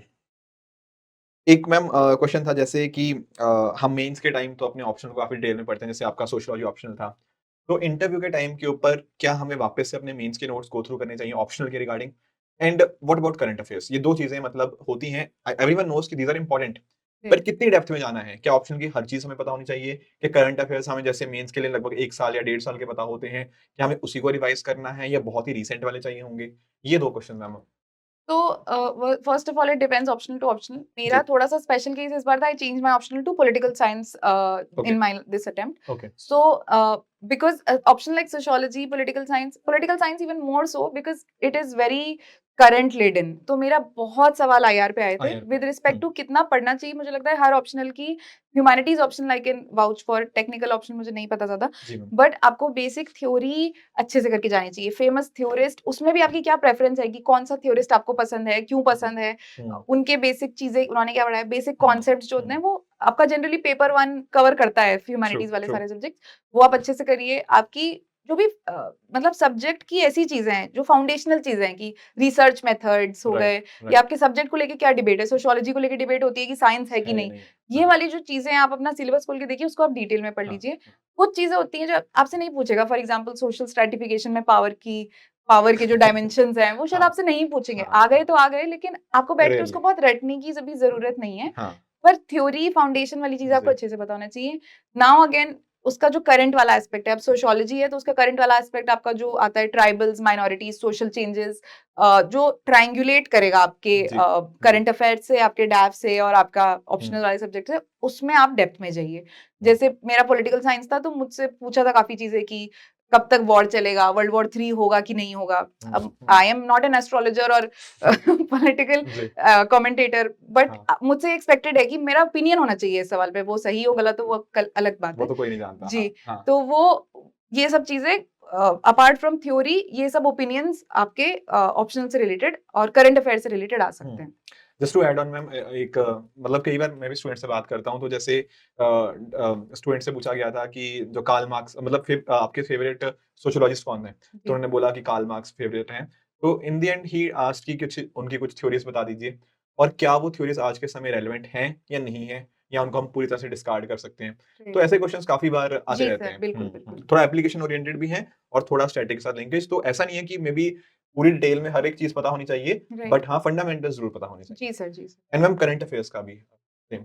Ji sir, current affairs I think वो ट्रायंगुलेशन वाली चीज़ इम्पोर्टेंट हो जाती है कि आपको ये देखना होता है कि मेरे ऑप्शनल से क्या लिंक है, मेरे हुँ, करंट अफेयर से क्या लिंक है और अगर कहीं डैफ में कोई चीज़ हाइलाइटेड हो गई है, उससे उससे कुछ लिंक है, हुँ, उससे रिलेटेड आप क्वेश्चंस ज़रूर प्रिपेयर हुँ, करके रखिए। ओके, तो करंट अफेयर्स में भी जैसे हमने बात करी कि जो भी चीज़ें न्यूज़ में चल रही हैं उस पॉलिटिकल साइंस है तो जैसे इंडिया रिलेटेड न्यूज़ इलेक्शंस आ रहे थे या फिर आईआर रिलेटेड न्यूज़ है, सोशियोलॉजी में सिमिलरली सोशल वाली चीज़ें काफ़ी होती हैं। जी मैम, इकोनॉमिक्स में नोबेल प्राइज़ मिलता रहता है, न्यू इकोनॉमिक चेंजेस होते रहते हैं। ये सब चीज़ें आपको फिर अच्छे से डिटेल में आनी चाहिए और इस पे आपका ओपिनियन होना चाहिए, which understood, I think is the most important thing. Even on thinkers जैसे सर आपने बोला कि कार्ल मार्क्स कितने रेलेवेंट है आपके हिसाब से, इन सब चीज़ों पे भी आपको ओपिनियन बनाना शुरू कर देना चाहिए, जी, रादर देन जस्ट जो हम मेंस ओरिएंटेशन में पढ़ते हैं कि हुँ, क्या-क्या क्या-क्या है, किया? ठीक है, राइट? ठीक।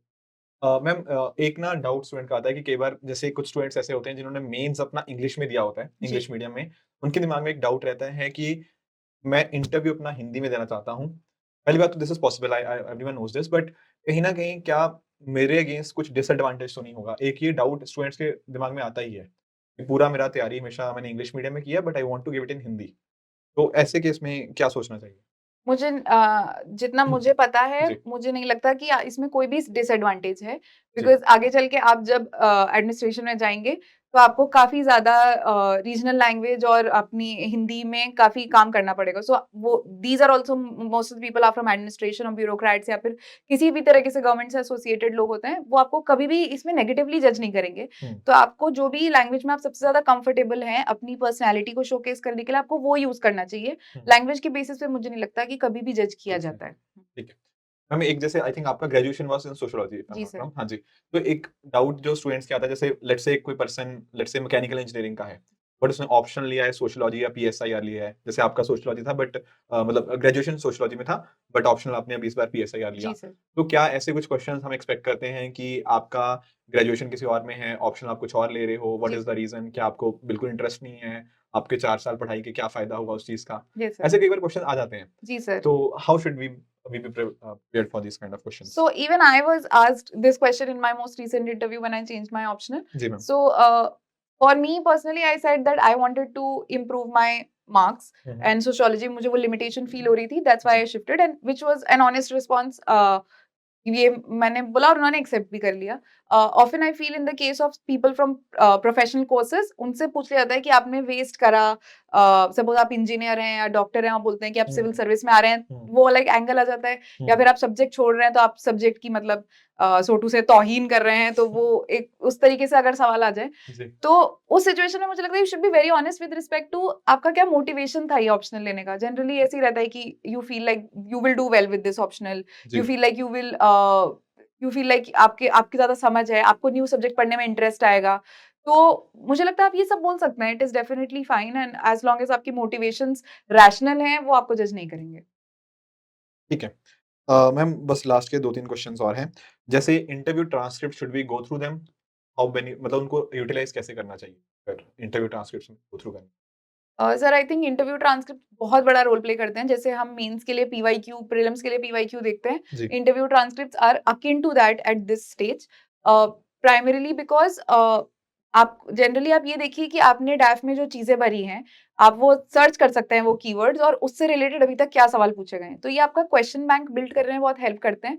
और दूसरी चीज़ आपको प्रिपेयर करने में हेल्प करते हैं कि अच्छा किस टाइप के सवाल चल रहे हैं, किस जी, डायरेक्शन में सवाल जा रहे हैं। जी, generally people often write the responses of the board members also कि ओके, मतलब नॉट जस्ट कि सवाल क्या पूछा पर इंटरेक्शन क्या रहा। For hmm, example we me and my friends were looking at transcripts and some person would few many people were giving very balanced replies मतलब ओपिनियन नहीं दे रहे हैं प्रोस कॉन सपोज किसी चीज के बता दिए जी, तो किसी मेंबर ने 2-3 बार ये पॉइंट आया था दे सेड कि why are you not giving a stance hmm, right hmm, hmm, take take a stand hmm, you are hmm, already acting like आप गवर्नमेंट के स्पोक्स पर्सन है पर अभी आप नहीं है अभी आप एक सिटीजन है एक एस्पिरेंट है ट्रू, तो हम लोगों को ये बेनिफिट हुआ कि हमने प्रिपेयर किया हम मतलब वो थाली के बैंगन बन के नहीं गए हमने सोचा था कि हमें क्लियर स्टैंड लेना है जो कॉन्स्टिट्यूशनल रैशनल लीगल बेसिस होगा उसका और जी, हम वो जस्टिफाई करेंगे। तो ये एक लर्निंग थी जो हमें ट्रांसक्रिप्ट से मिली apart from acting like a question bank.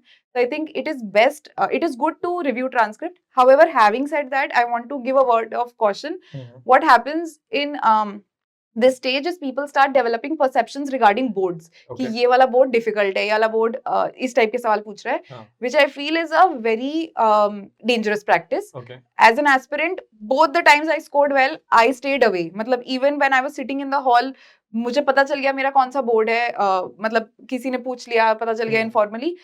I did not talk to anyone else because people were talking about the perceptions of the board. क्योंकि आपको ये सोच, we have to believe that it is completely objective. Right. It is going to, you are not, your fate is not decided with the board. Your fate is going to be decided with your performance. Right. तो आपको बिल्कुल भी ये board की वो लेके नहीं जाना है, परसेप्शन लेके नहीं जाना है. आपको यूपीएससी के अनबायस्डनेस पे भरोसा रखना है और तभी आप अपना ऑप्टिमम परफॉर्मेंस देंगे. अगर आप पहले ही निराश हो गए या बहुत खुश हो गए, then it you are not objective in your performance.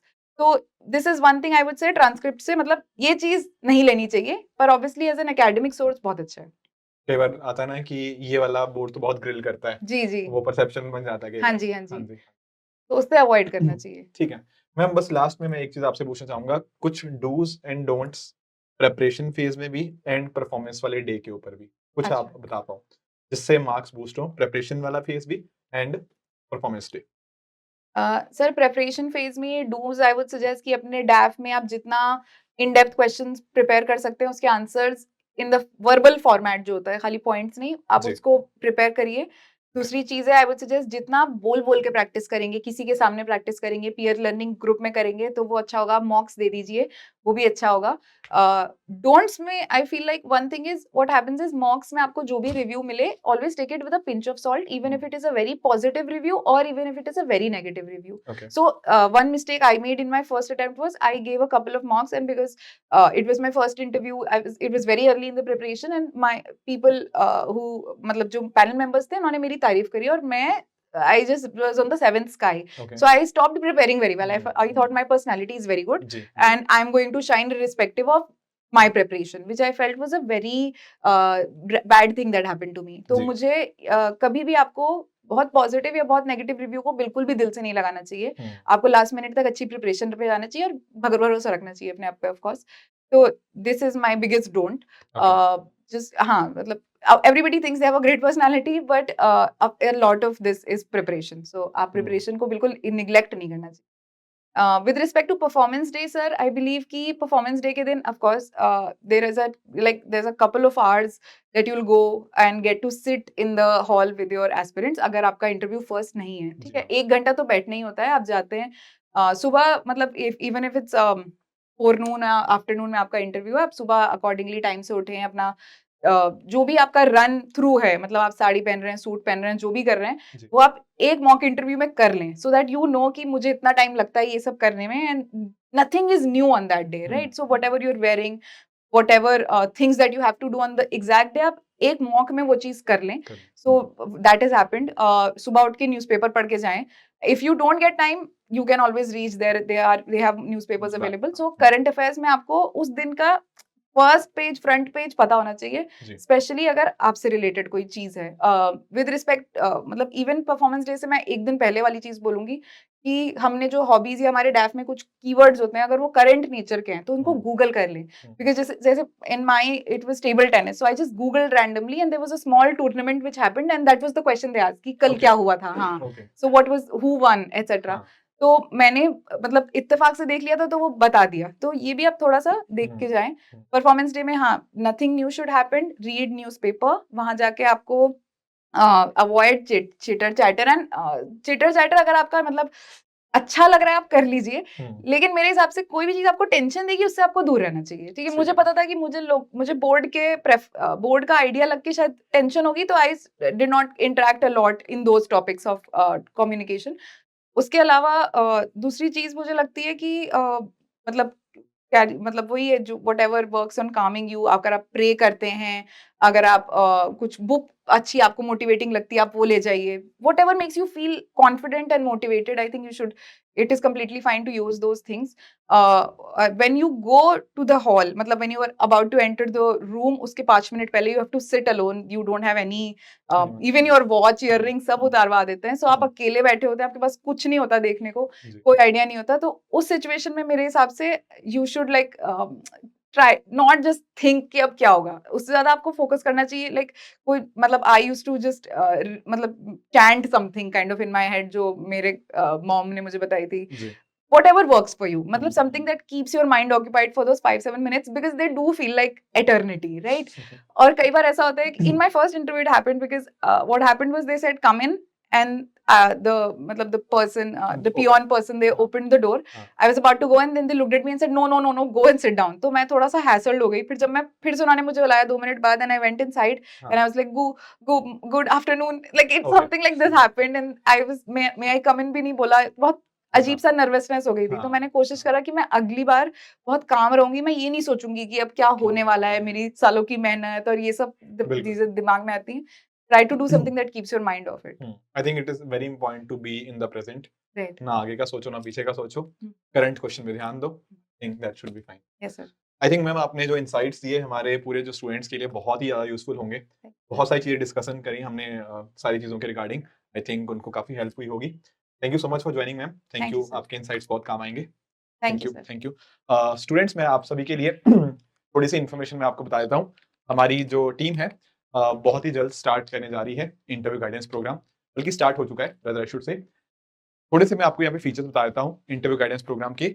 Last year हमारी टीम ने जो इंटरव्यू गाइडेंस प्रोग्राम रन किया था, we had 300 plus selections and ये पॉसिबल हो पाया था पहली चीज़ तो जो हमारे जो पैनलिस्ट हैं, they are very experienced. Many of the panelist जो आपके साथ आपका जो मॉक इंटरव्यू लेंगे, उनमें से काफ़ी सारे पैनलिस्ट ऐसे हैं जिन्होंने यूपीएससी के अंदर एज़ इंटरव्यू पैनलिस्ट की तरह उन्होंने काम किया है।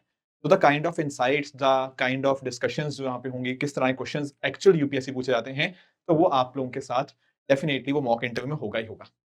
इसके साथ ही साथ अगर दोस्तों मैं बात करूँ कुछ और फीचर्स की, तो हमारे साथ बहुत सारे टॉपर्स, बहुत सारे मेंटर्स ऐसे कनेक्टेड हैं, जिन्होंने यूपीएससी के अंदर बहुत अच्छा स्कोर किया हुआ है। जैसे फॉर एग्ज़ाम्पल मैं आपको मेंशन करना चाहूँगा मेजर अभिनंदन जी के बारे में।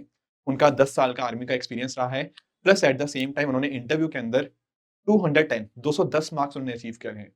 तो उनके साथ आपका 1 टू 1 मॉक सेशंस भी होंगे, राइट? इस तरह देयर आर डिफरेंट टॉपर्स हमारे साथ हैं, IPS and many other such personalities are there, जो कि आपके साथ बिल्कुल साथ में कंधा से कंधा मिला के आपके साथ काम करेंगे ताकि आपका इंटरव्यू बहुत अच्छा जाए।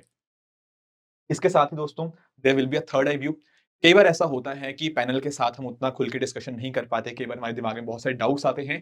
तो थर्ड आई व्यू के माध्यम से आपका पूरा जो इंटरव्यू होगा, वो हमारे एक्सपर्ट्स जो होंगे, वो यहाँ पर आपका पूरा इंटरव्यू देखेंगे and at the end of the interview वो आपके साथ प्रॉपर डिस्कशन करेंगे कि हम किस जगह के ऊपर अपने आप को और बेहतर बना सकते हैं। राइट? तो 1 टू 1 मॉक सेशंस भी हैं, plus at the same time third eye view भी आपको यहाँ पे मिल जाएगा। इसके अलावा there is interview oriented content. यहाँ पर क्या है, जैसे लेट्स से हम अभी डिस्कशन कर रहे थे हॉबीज़ के बारे में, हम डिस्कशन कर रहे थे स्टेट्स के बारे में, हम डिस्कशन कर रहे थे अपने एरिया के बारे में, राइट? तो इनके बारे में हमें जानकारी होनी चाहिए। लेट्स से अगर मैं उत्तर प्रदेश से हूँ, तो मुझे पता होना चाहिए उत्तर प्रदेश के कल्चर के बारे में, हिस्ट्री के बारे में, ज्योग्राफी के बारे में, ये सब चीज़ों के बारे में। तो इस तरह बहुत सारा हमारा जो इंटरव्यू ओरिएंटेड कंटेंट है, वो आपको प्रोवाइड किया जाएगा। साथ ही साथ इवन जो करंट अफेयर्स है ना रिसेंट के, वो आपके साथ प्रोवाइड किए जाएँगे, जो कि स्पेसिफिकली क्रिएट किए गए हैं फॉर द इंटरव्यू पर्पज़। ठीक है? मेंस के लिए हम चीज़ें पढ़ते हैं, पर इंटरव्यू पर्सपेक्टिव से क्या पता होना चाहिए, कौन-सा लॉजिक पता होना चाहिए, कैसा उसके पीछे का एनालिसिस है, वो सारी चीज़ें आपको इंटरव्यू ओरिएंटेड कंटेंट के रिगार्डिंग मिल जाएँगी। इसमें हॉबीज़ भी हैं, स्टेट्स भी हैं and there are other booklets also. इसके साथ ही offline as well as online personalised mentorship रहेगी। कई बार ऐसा होता है कि मान लीजिए हमने इंटरव्यू तो दे दिया, मॉक इंटरव्यू दे चुके हैं, बट लेट्स से कुछ डाउट्स आ रहे हैं दिमाग के अंदर, किससे बात करनी है, कई बार कॉन्फिडेंस डाउन है, तो हमारी टीम वहाँ पे प्रॉपर आपके लिए अवेलेबल भी होगी। तो mentorship is also there and similarly tab filling के अंदर कुछ भी डाउट्स आते हैं, तो personalized tab filling, discussion, questionnaires, ये सारी टीम हमारी आपको यहाँ पे प्रोवाइड करेगी। इनफैक्ट जब डिस्कशन टैब फिलिंग होगा, तब भी हमारा जो मेंटर्स हैं, जो हमारे टॉपर्स हैं, वो आपके साथ मिलकर टैब फिलिंग में भी आपको हेल्प करेंगे एंड साथ ही साथ आपने जो टैब फिल किया है, उसके रिगार्डिंग किस तरह के क्वेश्चन्स आपसे जो पैनल है वो आपसे पूछ सकता है, उसका भी एक सेट आपके साथ शेयर किया जाएगा। लास्टली दोस्तों, हमारे साथ यहाँ पे लगभग 20 के आसपास आईजीपी ओरिएंटेड सेशंस रहेंगे। लेट्स से आप आपका कुछ ऑप्शनल है, तो उस ऑप्शनल के रिगार्डिंग कुछ सेशंस होंगे। इसी तरह से हमारे जो एक्सपर्ट फैकल्टीज़ हैं, वो आपके साथ कुछ डिस्कशन करेंगे, जैसे एथिक्स कुछ केस स्टडीज़ आ जाती हैं आपके सामने इंटरव्यूज़ के अंदर। कुछ पूछ लिया जाता है कि लेट्स से ऐसा कुछ हो गया और आप इस सिचुएशन में हो, तो कैसे उसको डील करोगे? तो इंटरव्यू पर्सपेक्टिव से क्या-क्या चीज़ें इम्पोर्टेंट है, कुछ करंट अफेयर्स के भी सेशंस रहेंगे, कुछ इंटरेस्टिंग कंटेंट जो कि आपके इंटरव्यू के लिए आपको बहुत हेल्प करेगा, वो सारे सेशंस भी आपको यहाँ पर देखने को मिल जाएँगे। तो दोस्तों ध्यान ये रखिएगा कि ये जो आपके इंटरव्यूज़ होंगे, मॉक इंटरव्यूज़, ये आपको ऑनलाइन में भी मिल जाएँगे and eight the same time आप इनको ऑफलाइन भी हमारे साथ जुड़ के आप इनके अंदर अटेंड कर सकते हो। तो पूरी की पूरी चीज़ें यहाँ पे आपको मिलेंगी। यहाँ पर आपके सामने आपको क्यूआर कोड आपको देखने को मिल जाएगा, right? Plus at the same time आपको यहाँ पे ये मैंने नंबर भी आप लोगों के साथ शेयर किया हुआ है, आप यहाँ पर भी हमारी टीम को रीच आउट कर सकते हैं।